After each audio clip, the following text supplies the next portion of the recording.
पहलगाम दहशतवादी हल्ल्याचा भारतीय सैन्य आता बदला घेणार आहे। येत्या 8 ते 15 दिवसात पाकिस्तानवर हल्ला होणारच। भारतीय सैन्य सीमा पार हल्ला करण्याची दाट शक्यता आहे।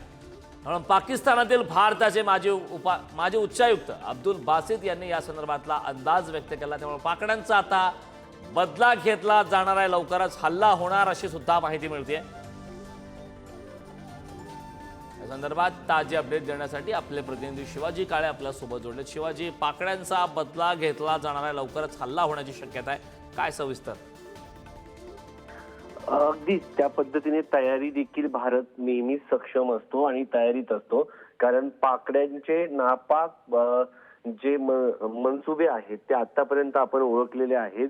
1971 असो की कारगिल असो आणि मधल्या काळातील त्यांच्या अनेक कुरघोड्या असो, तर या सगळ्या याच्यामध्ये भारताने चोख उत्तर पाकिस्तानला दिलेलं आहे। मात्र ज्या पद्धतीने छुपे हल्ले झालेले आहेत त्या छुप्या हल्ल्यांना देखील आता भारत सहन करणार नाही, हे पाकिस्तानला चांगलं माहिती आहे आणि पाकिस्तान निश्चितपणे घाबरला असणार आहे। मात्र पाकिस्तानला आता ही भीती आहे की भारत कशा पद्धतीने उत्तर देईल त्याची चाचपणी पाकिस्तान करताना पाहायला मिळतोय। पाकिस्तानचा प्रश्न आहे की आता सुरुवातीला ज्या पद्धतीने जे करार आहे पाकिस्तान आणि भारतामध्ये, पूर्वीच्या काळामध्ये पाणी वाटप करार असो किंवा इतर राजनैतिक संबंध आहेत, ते बऱ्यापैकी गेल्या काही दिवसांपासून भारताने एका हातात दहशतवाद आणि एका हाताने एका बाजूने बातचीत होणार नाही हे अगोदरच सुषमा स्वराज परराष्ट्र मंत्री असताना देखील संयुक्त राष्ट्राच्या परिषदेमध्ये त्यांना सुनावलं होतं।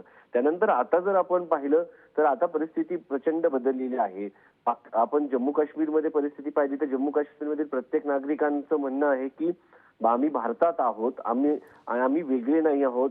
कारण कलम 370 नंतर इथली परिस्थिती मोठ्या प्रमाणात बदलली। इथल्या लोकांच्या हातामध्ये पैसा आलेला आहे, पर्यटन वाढलेलं आहे आणि या पर्यटनाला खीळ घालण्याचं काम कुठेतरी पाकिस्तानमधून केलं जात आहे, पाकव्याप्त काश्मीरमधून केलं जात आहे आणि हा डाव झाल्यानंतर जम्मू काश्मीरमधील ज्या लोकांचं पोट या पर्यटनावरती अवलंबून होतं ते लोक आता पाकिस्तानवरती चिडलेले आहेत आणि पाकिस्तानसह दहशतवाद्यांचा निषेध करताना आपल्याला घाटीमधील लोक पाहायला मिळतात। एरवी जे लोक आपल्या सुरक्षा रक्षकांवरती चालून यायचे ते लोक आपल्या सुरक्षा रक्षकांसोबत उभं राहताना पाहायला मिळतात, खांद्याला खांदा लावून। तर पाकिस्तानचं मधून जे काही आता त्यांनी केलेलं आहे त्याचं उत्तर त्यांना जम्मू काश्मीरच्या जनतेने तर दिलेलंच आहे।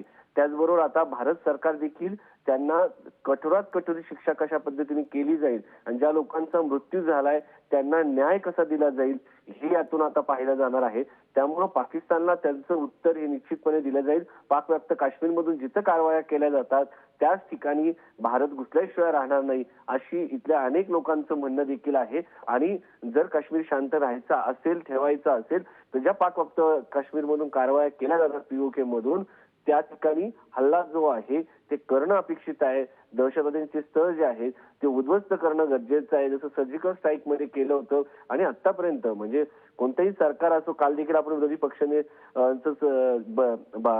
हे भाष्य ऐकलं असेल, त्यांनी सांगितलं की आम्ही 100% सरकार सोबत आहोत। म्हणजे देश म्हणून सर्व देश जो आहे तो एकत्रपणे अशा घटनांना सामोरं जाताना पाहायला मिळतोय आणि त्याचंच हे जर आपण पाहिलं अब्दुल बासित यांनी जे म्हटलेलं आहे त्याचाच हा एक भाग असल्याचं पाहायला मिळतंय। नक्कीच शिवाजी, यामध्ये एक महत्त्वाचा मुद्दा आहे। खरं तर आपण पाहतोय की केंद्र सरकार ॲक्शन मोडवरती आलं आहे। केंद्रीय मंत्रिमंडळ सुरक्षा समितीच्या बैठकीमध्ये काही मोठे निर्णय सुद्धा घेण्यात आले होते आणि त्यातला एक निर्णय होता की 48 तासात भारत सोडण्याचे पाकिस्तानी अधिकाऱ्यांना आदेश दिले होते। त्याबाबतची काही माहिती मिळाली का? कारण आता जवळपास 48 तास होत आले। अगदी ते जे सर्व अधिकारी असतात, राजनैतिक असतात, राजदूत असतात, त्या सर्वांना 48 तासांमध्ये भारत सोडण्याचे आदेश दिले होते। त्यापैकी सर्वची सर्व अधिकारी जे आहेत ते निश्चितपणे भारत सोडून गेल्याचं सांगण्यात येत आहे। आणि आता सगळ्यात पुढचा मुद्दा असणार आहे भारताने ज्या कराराच्या संदर्भात जो पाणी वाटप करार होता त्या पाणी वाटपाच्या संदर्भामध्ये काय पुढे घेतलं जाते। कारण पाणी आपण तो करार शाब्दिकामध्ये म्हटलेला आहे की आपण तो करार थांबवतोय म्हणून, मात्र ते जे पाणी आहे ते वळवण्यासाठी त्याच्यावरती धरणं बांधणं आणि पाकिस्तानची जी आर्थिक नाकेबंदी करायची असेल, कारण जेव्हा भारत स्वतंत्र झाला त्यावेळेस मोठ्या प्रमाणात सुपीक जमीन पंजाब प्रांतातील ही पाकिस्तानला गेली होती। त्यानंतर आपल्याकडे सतलज सारखं धरण सतलज नदीवरती भाकरा नांगल डॅम उभारण्यात करण्यात आला. त्याच्यानंतर पंजाब हरियाणा हा सुपीक प्रदेश निर्माण झाला आणि नंतर भारताला जर आपण पाहिलं तर मागच्या सरकारच्या काळामध्ये भारत हा अन्नधान्याच्या बाबतीत स्वयंपूर्ण झाला. तर भारताला फाणीचे मोठे फटके बसले. त्याच्यानंतर भारताला त्याच्यामधून भारत स्वयंपूर्ण व्हायला कमीत कमी 50 ते 60 वर्ष लागली. पण पाकिस्तानला तसं नव्हतं. पाकिस्तानला मोठ्या प्रमाणात पंजाबची सुपीक जमीन जी होती ती पाकिस्तानला गेली होती. तरीही पाकिस्तानला त्याच्यामधून शिकले नाहीत. भारताने IIT निर्माण केल्या, IIM निर्माण केले, डॉक्टर्स निर्माण केले, इंजिनियर्स निर्माण केले. मात्र पाकिस्तानने दहशतगर्द निर्माण केले. असं जे माजी परराष्ट्र मंत्री सुषमा स्वराज यांनी म्हटलं होतं त्या पद्धतीने यांचं काम जे आहे ते सुरू आहे आणि पुन्हा एकदा त्याच मार्गावरती पाकिस्तान जाताना आपल्याला पाहायला मिळतंय.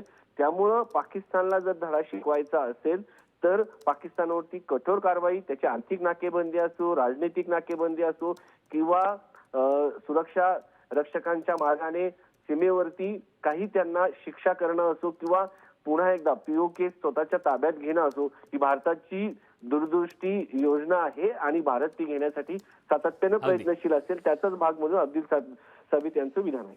नक्कीच शिवाजी, खूप खूप धन्यवाद या महत्त्वपूर्ण अशा माहितीसाठी.